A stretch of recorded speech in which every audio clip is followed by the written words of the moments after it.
പത്ര ഫോട്ടോഗ്രാഫറായുള്ള ജീവിതയാത്രയ്ക്കിടെ ക്യാമറയിൽ പകർത്തിയ ദൃശ്യങ്ങൾ ക്യാൻവാസിൽ പുനരാവിഷ്കരിച്ചത് ഉൾപ്പെടെയുള്ള ചിത്രങ്ങളുടെ പ്രദർശനം വർണ്ണക്കാഴ്ച തൃശൂർ ലളിതകലാ അക്കാദമിയിൽ ആരംഭിച്ചു.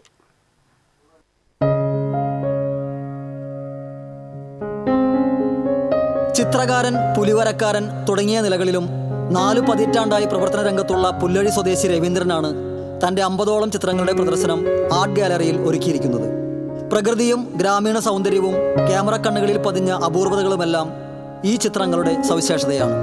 തൃശൂർ ഫൈൻ ആർട്സ് കോളേജിൻ്റെ പൂർവ്വരൂപമായ ഒക്യുപ്പേഷണൽ ഇൻസ്റ്റിറ്റ്യൂട്ടിൽ ചിത്രകല പരിശീലിച്ച രവീന്ദ്രൻ പിന്നീട് നാട്ടിലും വിദേശത്തും സ്റ്റുഡിയോയിൽ പ്രവർത്തിച്ച പരിചയവുമായാണ് പത്ര ഫോട്ടോഗ്രാഫർ ആവുകയായിരുന്നു. എക്സ്പ്രസ്, പുണ്യഭൂമി, ദീപിക, രാഷ്ട്രദീപിക എന്നിവിടങ്ങളിൽ പ്രവർത്തിച്ചാണ് വിരമിച്ചത്. പിന്നീട് കോവിഡ് കാലത്താണ് വീണ്ടും ചിത്രരചനയിലേക്ക് ഉണർന്നത്. ഒഴിവു സമയങ്ങളിലെ വിരസതയകറ്റാൻ പണ്ട് താനെടുത്ത ഫോട്ടോകളിൽ പലതും ഭാവന കലർന്ന വരകളും വർണ്ണങ്ങളുമായി ക്യാൻവാസിലേക്ക് പുനർജനി കൊള്ളുകയായിരുന്നു. റിട്ടയർഡ് ആയതിനു ശേഷം എനിക്ക് ഒരു മേജർ ഓപ്പറേഷൻ ചെയ്യേണ്ടതായിട്ട് വന്നു. അതിനുശേഷം ക്യാമറ എടുക്കാൻ പറ്റാത്തൊരു കണ്ടീഷനായി.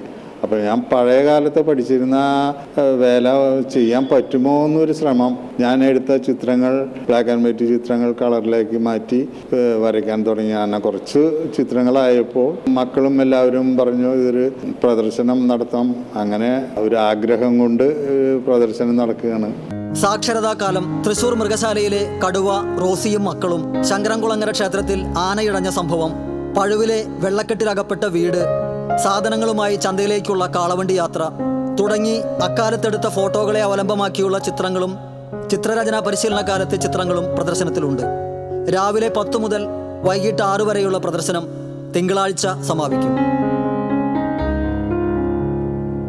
Cultural desk, TCV.